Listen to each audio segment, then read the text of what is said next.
Welcome to new TV Telugu. YouTuber ప్రశ్న Raavan alias Joseph Bachalakuri అరెస్టుల వ్యవహారం ఆంధ్రప్రదేశ్లో రాజకీయంగా తీవ్ర చర్చకు దారితీస్తోంది. డిప్యూటీ సీఎం పవన్ కళ్యాణ్ పై అభ్యంతరకర వ్యాఖ్యలు చేస్తారనే ఆరోపణలతో ఆయనపై రాష్ట్రంలోని పలు ప్రాంతాల్లో కేసులు నమోదయ్యాయి. ఒక కేసులో కోర్టు బెయిల్ మంజూరు చేసిన వెంటనే మరో కేసులో పోలీసులు అదుపులోకి తీసుకోవడం ఇప్పుడు రాజకీయ న్యాయ సినీ వర్గాల్లో చర్చనీయాంశంగా మారింది. ఈ వ్యవహారంపై సినీ నటుడు ప్రకాష్ రాజ్ చేసిన వ్యాఖ్యలు, వాటికి నిర్మాత బండ్ల గణేష్ ఇచ్చిన ఘాటు స్పందన సోషల్ మీడియాలో పెద్ద ఎత్తున వైరల్ అవుతోంది. ప్రశ్న రావణ్ పై నమోదైన కేసుల్లో ఆయనకు వరుసగా బెయిల్ లభిస్తున్నప్పటికీ విడుదలైన వెంటనే మరో కేసులో పోలీసులు అదుపులోకి తీసుకుంటున్నారని సమాచారం.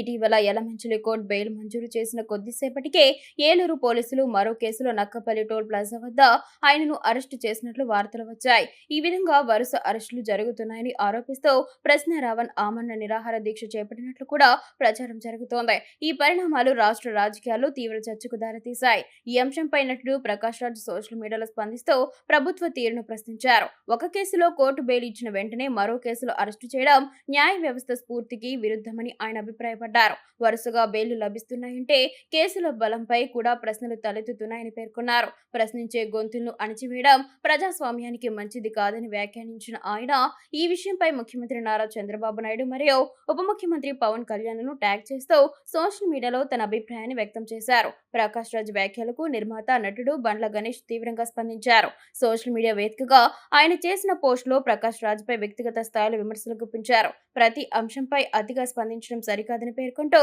ప్రపంచాన్ని మొత్తం నువ్వే నడిపిస్తున్నట్లు వ్యవహరించగో, ముందు నీ బాధ్యతలు, నీ వ్యక్తిత్వాన్ని ఒకసారి నువ్వే పరిశీలించుకో. అతి ప్రవర్తనతో గౌరవం పెరగదు, అనుకుగా ఉండడం కూడా అవసరమంటూ ఘాటుగా వ్యాఖ్యానించారు. అనంతరం మరో ట్వీట్ లో రాత్రి తాగుతావు, పొద్దున్నే వాగుతావు, అంతే తప్ప నీ జీవితంలో ఒక్క పని కూడా లేదు, ఒక వ్యాపారం లేదు, ఒక సినిమా లేదు, ఒక షూటింగ్ కూడా లేదు అంటూ బండ్ల గణేష్ చేసిన ఈ పోస్ట్ కూడా సోషల్ మీడియాలో పెద్ద ఎత్తున వైరల్ అవుతోంది.